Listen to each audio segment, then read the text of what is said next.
You know what can cost a lot of money? Mistakes. Mistakes cost you a lot of money. You always have to think of the worst case scenario.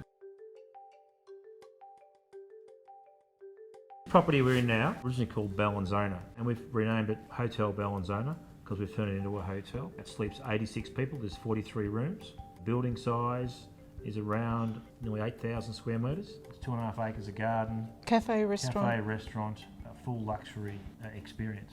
The first stage was pulling down what we felt we didn't need. So we pulled down offices and we opened up walls and we reinstated walls and we repurposed rooms in the building. Next thing we pulled the carpets up to see what was underneath, which is always interesting. A treasure hunt.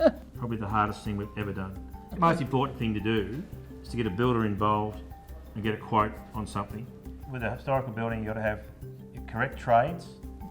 Not all tradesmen can do historical work.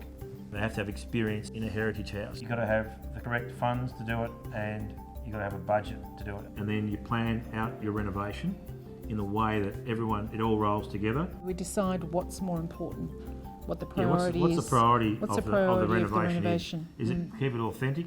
They could have bought them the same thing for half the price or a third of the price, and you would not know the difference. So it's important to go to the council and ask them what are the overlays and what you can and can't do. So an overlay is basically what the council puts on a property and what you can and cannot do.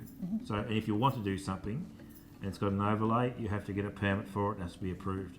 For example, if you've got a Victorian, it's got to sort of stay Victorian. So it's specific to your property within a certain area. Also got to have a balance between emotion and smarts. You've got to stop and think, oh, this is just not making sense anymore. We've got to change our minds. Sometimes you've just got to call it. You've just got to say, you know, we've polished that floor 3 times. It's still not coming up the way we really like it. Let's go and buy a beautiful rug and put it on the floor.